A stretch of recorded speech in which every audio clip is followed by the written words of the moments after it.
Hey you guys, welcome back to Flickers of Fear, my little movie review series.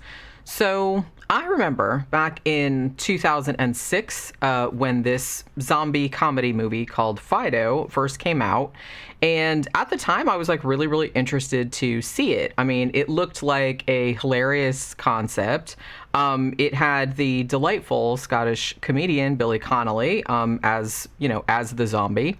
And I was still kind of feeling a lot of, I guess, like residual goodwill toward the zombie comedy genre because, Shaun of the Dead had come out only a couple of years before. And of course, that was a classic. But then, like, for whatever reason, I just never got around to seeing Fido. And sadly, it really seems to have become one of those kind of largely forgotten movies that people don't really talk about all that much anymore.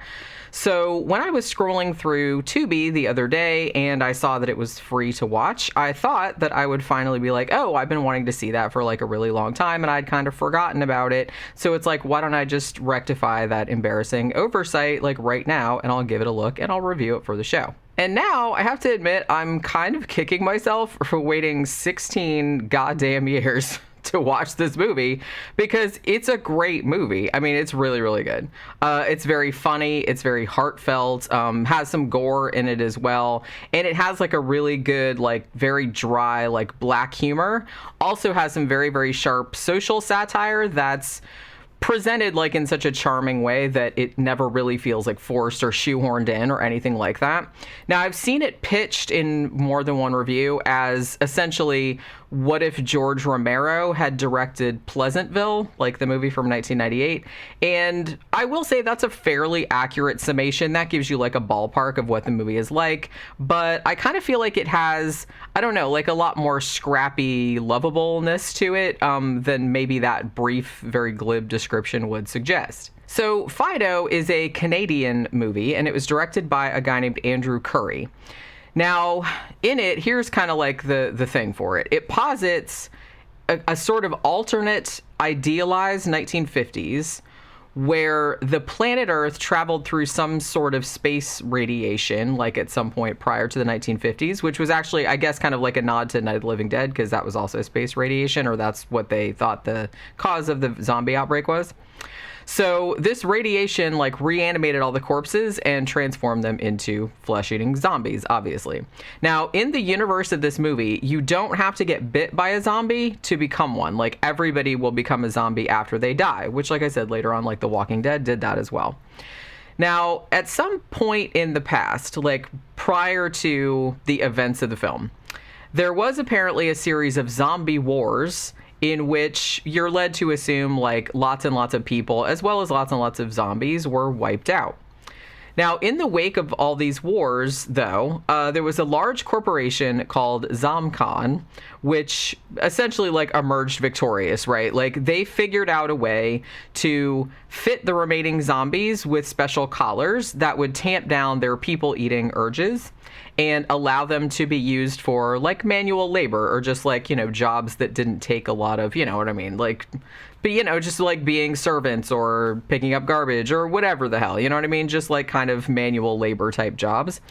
Now, as it stands, like when the movie starts, 90% of the population, essentially like the 90% that are poor, are just allowed to zombify after death and are then like turned into servants by Zomcon, and they sell them to people like as servants, while the top 10%, obviously the elite, the rich people, get fancy funerals, complete with separate head coffins to ensure that they don't reanimate, because like I said, you have to cut the head off. Now, although this isn't explicitly stated in the movie, but I felt like the insinuation was that Zomcon essentially runs the government, you know what I mean? Or like is the government in some fashion. There's not really, this is pretty contained to one town like the story is, so it's like you don't really get much of a sense of like the wider world, but that was like the implication that I got.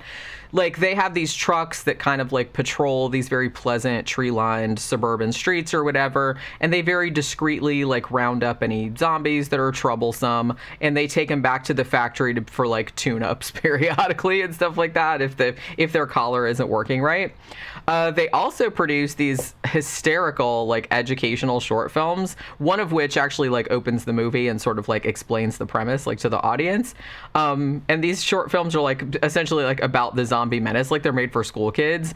And one of the funniest things in it is that one of the things is that they have to remind everybody that elderly people are never to be trusted because they could drop dead at any moment and like become one of the undead. They could zombify, so you can't like trust them at any time. And another thing too that they're kind of pushing hard is that all citizens, like even children, should always be like armed at all times and like ever vigilant in case like some zombie shit goes down. So like in the thing, like there's like a you know, like a scene in the school like where they teach them, the kids like learn everything by like rote memorization, and they even have like a little rhyme that's like taught to the school children: in the brain and not the chest, headshots are the very best. And then they have them out in the yard like practicing like with their rifles and stuff like that on like little zombie targets and shit like that. Like that's their class, and they call it like outdoor activities or something like that. So the funniest thing about all this is that it's all like couched in this idyllic atmosphere of a very wholesome like 1950s sitcom like Lassie or Leave It to Beaver. Not like in a real self-aware kind of way, you know what I mean? Like, because you know how there's that kind of difference where it's like something could just either be genuinely like that, or it's like that and it's like aware that it's like that, so it's kind of like winking at the audience. This one is not really winking at the audience, which I think makes it funnier. So, I mean, none of the characters in the movie like think any of this stuff that's going on is particularly weird or sinister. Like, why would they? That's just like the way that they grew up. This is the world that they know. It's just the way that things are, and this is the way that things have to be, like in order to maintain their kind of like cushy lifestyles in suburbia, right? So nobody really even seems all that bothered by the fact that anybody that causes any kind of dissension is apparently sent to what they call the wild zone, which is like outside of the safety of the town, where all the zombies like are allowed to kind of roam around uncontained, and you sort of have to like fend for yourself. You don't have ZomCon out there to like protect you. So the action in the movie takes place in this town called Willard, and we're following the Robinson family. So the mom is named Helen, and she's played by Carrie-Anne Moss, who is great in this. Dad is called Bill, and he's played by Dylan Baker, who is also great. And their son, Timmy, who's probably like 11, 12 years old, something like that, who's played by Kasun Ray. Now, initially, the Robinsons are kind of portrayed as this very stereotypical, like 50s family ideal. Mom is like this dutiful housewife who always looks perfect, like with the pearls and the high heels, never has a hair out of place, all that kind of stuff. And dad is kind of like sort of goofy, distant, uninvolved. Like he just wants to while away his weekends playing golf with the boys. He doesn't really want to spend time hanging out with his wife or his kids or anything like that. So there's also kind of like this unspoken, I guess, like undercurrent of sort of consumerism and like keeping up with the Joneses and stuff like that. Very much like something from the 50s would have been. Appearances are paramount, like it's the most important thing. So when the new head of security at ZomCon, who is a guy named Jonathan Bottoms, and he moves in, or he's played by Henry Czerny, I guess is how you pronounce that guy's last name. He moves in with his family like across the street from the Robinsons. And at that point, like Helen starts to agitate for their family, like getting a zombie servant of their very own, because she's really, really embarrassed to be in the only family in town that doesn't have at least one zombie. Because she's like saying to her husband, she's like, the new head of security who just moved in across the street, they have 6 zombies and we don't even have one. And like people are talking, you know what I mean? So it was that kind of stuff. Now, the reason that they don't have a zombie is because of Bill. Now, although Bill will never admit this out loud, Bill is actually kind of like terrified of zombies ever since he was forced to kill his dad when he was a child, like after his dad zombified in front of him and like tried to eat him. So he kind of has a lot of like residual trauma about that. But Helen, of course, like I said, she's very status conscious. So she kind of goes behind his back and buys a zombie for them anyway. And although like Bill's pretty pissed off about it, but he kind of like grudgingly goes along for the sake of sort of like, I guess, conforming to the community standards. He just wants to look like and seem like everybody else on the street. He doesn't want to stand out. So their son, Timmy, meanwhile, is having his own problems. He's constantly being bullied in school, particularly by these two boys who are kind of like, oh, because Zamkhan also has like a thing like a Boy Scouts type of thing where they're kind of like, you know, they're little recruits. They're like little Zamkhan scouts and they have little uniforms and everything. So two of those little boys like beat up on Timmy all the time. One day, though, like while the bullies are picking on him, the zombie like intervenes and frightens the asshole kids away. And after this, like Timmy kind of begins to befriend this, you know, just groaning zombie. And so he names him Fido and starts teaching him to like fetch and play catch and things like that. And this whole situation is like, it's funny, but it's also like kind of bittersweet because Timmy is clearly in need of a father figure that Bill is, you know, either unable or unwilling to provide to him. So the boy is basically like using this zombie as like a surrogate dad. And as the movie goes on too, it starts to become like equally obvious that Helen, the wife, is also starting to recognize the zombies like humanity, and also kind of has a thing where she realizes that Fido can maybe like give her the attention that her husband won't. It doesn't get like too like gross or like necrophilia or anything like that, but you know, it does kind of like suggest that a little bit. So not too long into this whole situation, the whole story or whatever, it so happens that Fido's collar malfunctions. Not necessarily malfunctions, it happens in a particular way, but I'm not going to spoil it. And he ends up like partially eating a horrible neighbor lady, which actually ends up causing a minor zombie outbreak in Willard because, you know, once he kind of partially eats her, obviously she wakes up and she's a zombie, and then, you know what I mean, and she's like laying in the park. Nobody knows she's dead for a while. So a couple other zombies are like running around, and eventually there's like an investigation that sort of like leads back to Fido, and so leads back to the Robinson family. So it's starting to like threaten this little family that Timmy is starting to establish, like the friendship that he's starting to establish with the zombie, and like the relationship that his mom is starting, like the friendship that his mom is starting to have with the zombie as well. Like I said, is they're kind of like recognizing that the zombie is a person, like kind of becoming curious about the person he used to be, like before he died and stuff like that.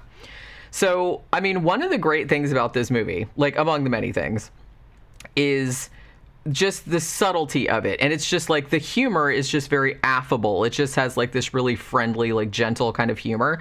Like this over the top premise totally works because everything is presented like very matter of factly, like very pragmatically. Like even when, for example, like Helen, like toward the end, has to kind of like step up, like take out some zombie kids and you basically like burn down the evidence, like to keep from getting caught. She's not hysterical. She's not hand wringing, nothing like that. She just kind of like does what she needs to do, like to protect her family, and she's just like completely unflappable, you know, and resolute like the whole time, because that's just, everybody in this world has grown up around zombies, so they're all kind of like prepared. Like if something goes wrong, they're very like calm about it. Oh well, headshot, bang, you know what I mean? So they're not like, they don't get like upset about it. So I think they did a good job of like portraying that, where it's not really that big a deal, you know what I mean? Like you're led to believe that like the zombies don't bust out like that often, but everybody has had it drilled into them from childhood that it could happen, and it's like everybody has to be prepared like in case it does happen. So everyone is just kind of like ready for like any kind of like anomalies when they occur. And I have to say, I mentioned this earlier, but Carrie-Anne Moss, she kills it in this movie.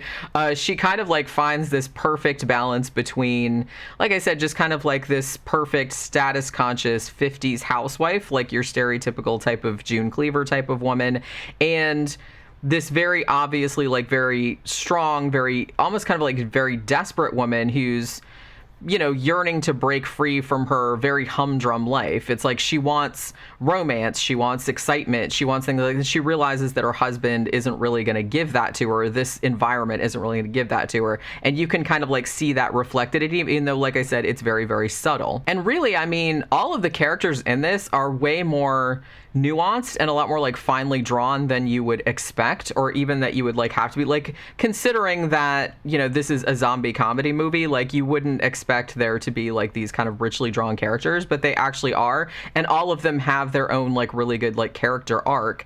And I think this really plays well with the whole theme of the movie, which is kind of, again, like gently skewering this enforced conformity and this subservience to the appearance of perfection that sort of like categorized that era, like the 1950s era. I mean, for example, this is a really good example of that, of what I'm talking about. Like, the Robinsons' neighbor, whose name is Mr. Theopolis, and he's played by Tim Blake Nelson.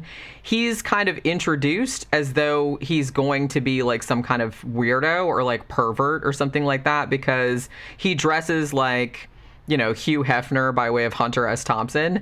And he has a young zombie woman in his house who's named Tammy and is obviously his girlfriend. You know what I mean? Even though, like, nobody says that out loud, but everyone's like, Like, we know that she's not just, like, doing maid work in there. So it's that kind of thing.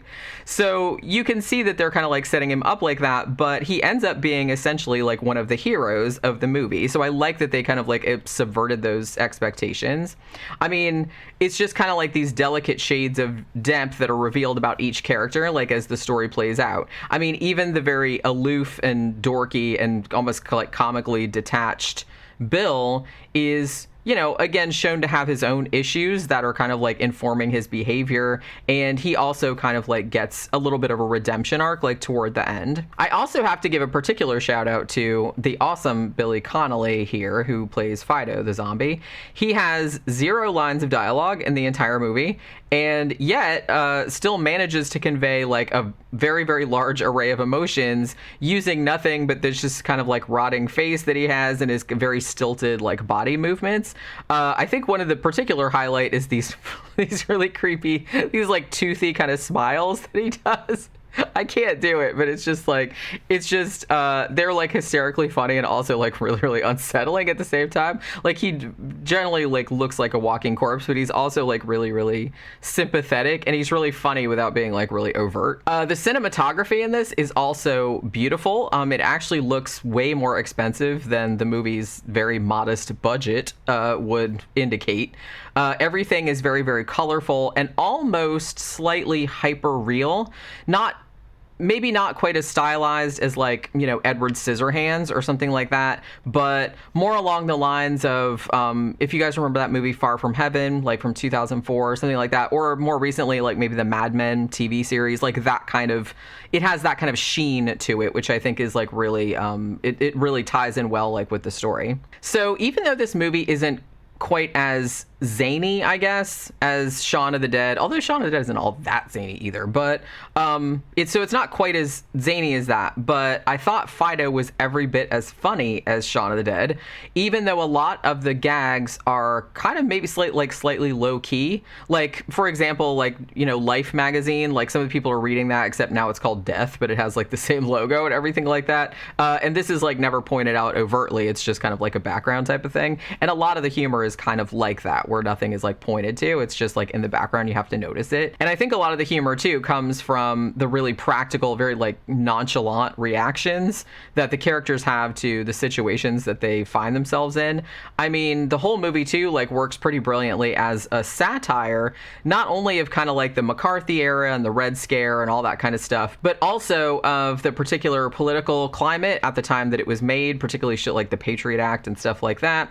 And really of kind of any overarching system of corporatism and conformity that, maybe marginalizes those who are different or anything like that. So it's satirizing a lot of that, even though it's specifically satirizing the 50s, like the conformity of the 50s. I mean, that all sounds really deep, I guess, but Fido, it's not a polemic. It's not like in your face about it. It's just like a fun, very humorous film, like with a lot of heart to it. And the underlying themes are there if you want to unpack them or if you want to like notice them, or if not, it's just like a fun, funny movie just on its own. So I'm actually really happy that I finally got around to seeing this movie after all this time, as it really was delightful. It was a treat, seriously. I just laughed my ass off so many times. But I mean, I just hope that one day, it is able to kind of like garner the massive cult following that it so richly deserves. Because like I said, I really feel like not a lot of people talk about it anymore, and that's kind of a shame, because I think this is every bit as good as Shaun of the Dead. So if you haven't seen it, then I would advise like checking it out. Let me tell me what you thought about it. Like I said, it's on Tubi for free, at least as of this recording. Or if you've seen it, like, let me know what you thought about it in the comments. And that'll do it for this Flickers of Fear. I'll see you guys again on the next one. Bye.